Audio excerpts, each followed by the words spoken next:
how is your wife's family? Because she is half Palestinian. Yeah. Are they okay? They're good. They're good. They are safe for now. Yeah.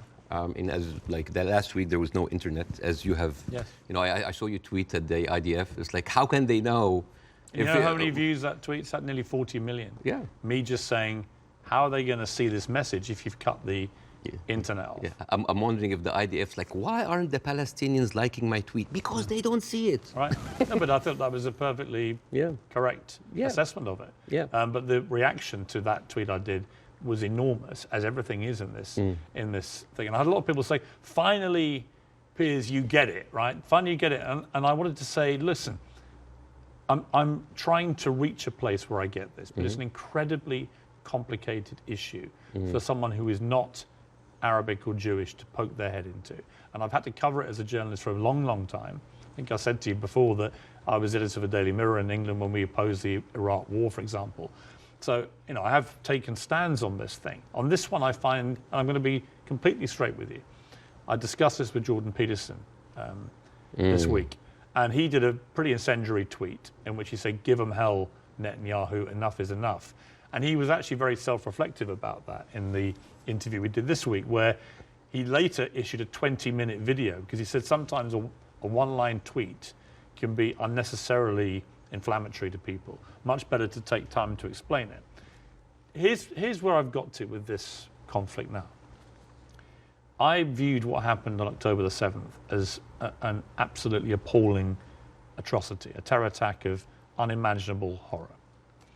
And I absolutely think that Israel has a right to defend itself from the people who committed it, Hamas. And I've questioned for the last 3-4 weeks, what is a proportionate response? And I have said repeatedly, I don't know the answer.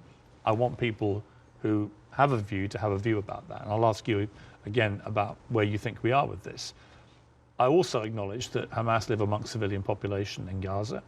And therefore, if you do what the Israelis are currently doing, which is a ground offensive into Gaza, a lot of civilians are going to get killed.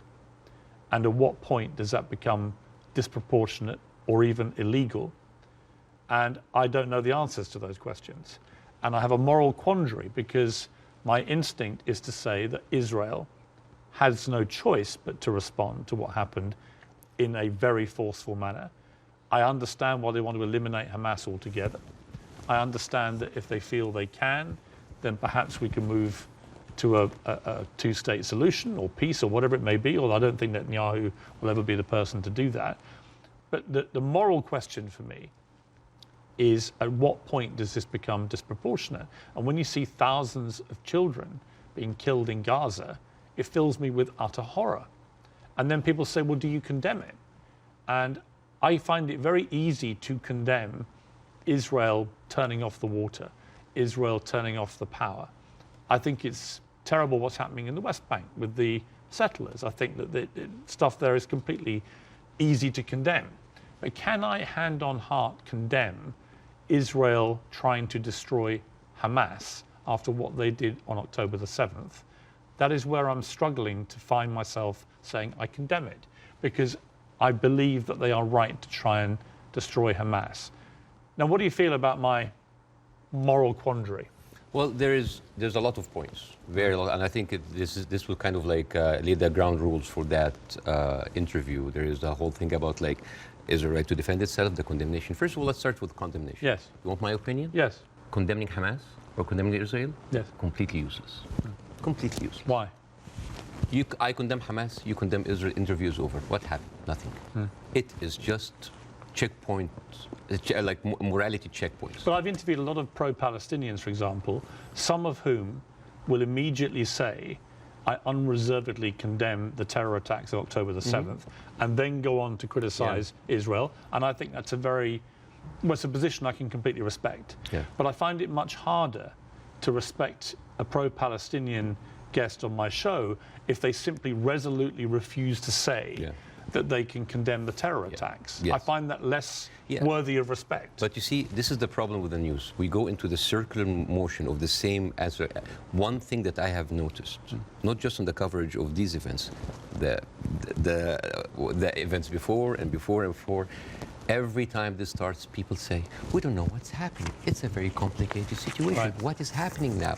And for me, as a viewer, if a conflict that's been there for 75 years and the media with all this technology has been covering it and we hear the same exact words, we don't know what's happening. It's complicated. It's a very complex. That is a failure of the media apparatus. That is the failure to themselves and for the audience, because why every time this happens, it seems like it is happening from point zero. And I think to help understand that, I will get to the October 7th. I will get to the condemnation. I will get to the self-defense.